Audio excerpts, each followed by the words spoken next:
Adakah kamu melihat agama yang menyuruh kamu untuk melakukan penelitian fi afaqil kauni, di jagat raya ini, wa ila tabassuri fi afaqi nafsika, dan juga meneliti dengan cermat ya, wawasan yang ada di dalam dirimu sendiri.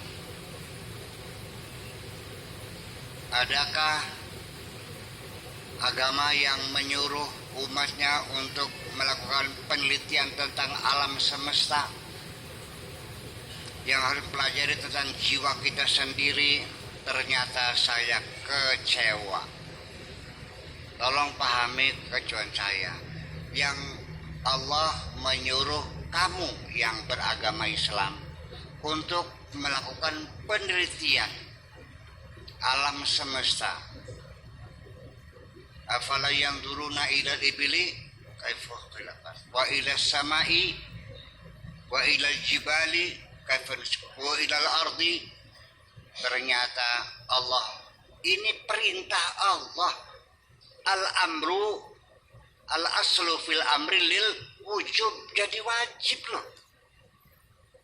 Belajar kosmologi itu wajib, astronomi itu wajib, belajar topologi itu wajib, belajar psikologi itu wajib. Ini perintah Allah. Kenapa nggak paham-paham? Itulah sebabnya. Karena Anda mengabaikan perintah Allah. Itu. Apalagi belajar macam ini. Belajarnya juga enggak. Pulang dari pondok, penanya ganti segini, penanya Doran namanya. Udah berhenti ngajinya.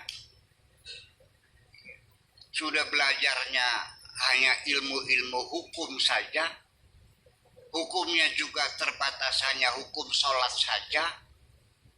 Yang lainnya bakal pisan, sama sekali tidak belajar apapun. Akhirnya Pak, diambil alih oleh orang lain. Mereka yang mempelajari. Malu nggak? Mesti cengar-cengir baik sih dong. Ya, kenapa? Semuanya kita ngulang, kita beli dari mereka. Ya, perlu disadari. Jadi tolong dong anak-anak kita sekolah yang benar. Belajar fisika, belajar matematika. Ya kan? Belajar biologi, belajar astronomi, belajar. Ya, kenapa? Ya karena itulah kesalahan kita, bahwa sejak awal kita membagi ilmu, ada garis dikotomi ilmu agama, ilmu umum. Yang wajib itu ilmu agama. Dari mana datangnya ini? Dari mana? Iya kan? Betul nggak? Jadi kalau belajar matematika nggak ada pahalanya. Kalau belajar tajwid ada. Orang ahli di bidang matematika sama ahli di bidang hukum fikih. Begitu hari lebaran, bagi-bagi zakat, yang dikasih guru fikih, guru matematika enggak. Kan mah ilmunya umum kan mah. Ini dari mana idenya? Yaitu penyembuatan ulumuddin, ilmu agama itu mengkerdilkan Islam menjadi seperti ini. Ya ulum, nggak ada ulumuddin, nggak ada ulum amma, ya ulum. Ya ilmu itu apa saja lah ilmu gitu. Itu sebabnya. Oke, ngaku salah nggak? Jadi sekarang yang pinter siapa? Mulak semua kok.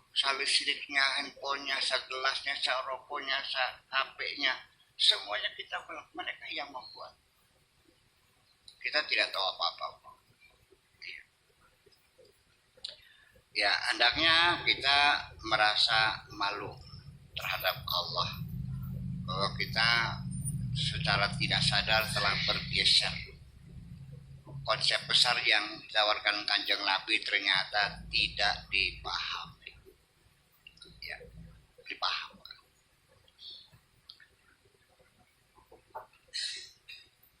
ra'aita dinan yad'uka ila al-bahthi fi afaqil kauni wa ila tabassuri fi afaqi nafsik wa ila tadabburi fi ma haulaka minal malakuti, dan juga mengajak kamu untuk bertadabbur kepada malakut yang ada di sekitar kamu ini, ya, alam semesta, benda-benda, materi-materi yang ada di alam semesta ini. Wa ila ta'ammuqi fi syu'uni hadil hayat, dan untuk melakukan pendalaman-pendalaman dalam segala macam urusan kehidupan. Wa ilal masiratil kubra ada manaqibiha, dan kita melakukan perubahan besar, perjalanan besar, ala manaqibi hadzal kaukabil ardi, di segala penjuru planet bumi ini. Bapak-bapak, ibu sekalian, dulu yang menggambar peta bumi ini orang Islam. Namanya Syekh Al-Idrisi, 20 tahun nunggang ontak. Tidak ada donatur, tidak ada yayasan, negara pun tidak membantu. Biaya pribadi 20 tahun. Ya, terlalu sering dia makan rerumputan saking laparnya nggak ada dana menggambar. Andai kan memang gambar peta bumi itu banyak salah, ya dapat kita maklum, yang penting kita telah berusaha menyumbangkan dunia bahwa peta itu penting bagi dunia. Adapun salah ya maklum saja, yang gambarnya naik onta, belum ada satelit, paham bikin. Ya sering salah gitu. Masa Madagaskar dengan Yaman dekat, ya gambarkan naik onta sih, susur pantai, ngelawan buaya, ngelawan ular, ngelawan sungai, semuanya itu.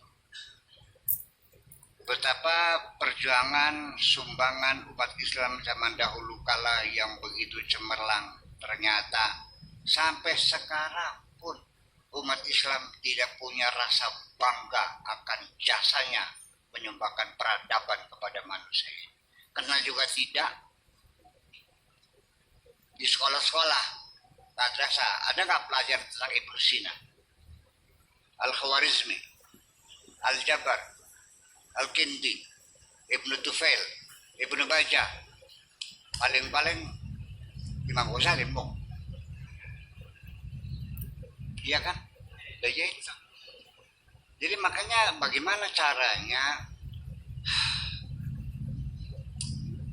di sekolah diajarkan mata pelajaran agama.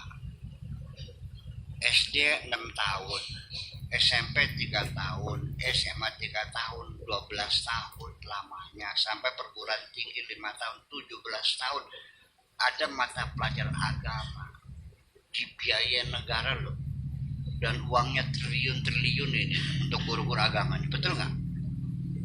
Ternyata nggak bisa jampi sholat, nggak bisa baca Quran, belajar apa? Iya. Nah, kamu ini minder terhadap mengaku Islam itu sambil merkesek. Ya, tidak ada rasa bangga. Karena kamu tidak tahu jasa nenek moyang. Iya. Orang yang pertama kali bikin rumah sakit di dunia itu orang Islam, namanya Ibnu Sina. Di alam dunia yang pertama kali menemukan cacing dalam tubuh manusia namanya cacing anklostoma, itu Ibnu Sina. Iya. Bayangkan, andaikan, saya menghayal, andaikan umat Islam bergulir dengan baik, terus meneliti seperti zaman dahulu, ilmu pengetahuan umat Islam yang pegang dengan moralitas yang tinggi, saya yakin dunia akan lebih makmur dari sekarang ini. Iya, kenapa? Karena ilmu pengetahuan dalam agama Islam adalah ibadah.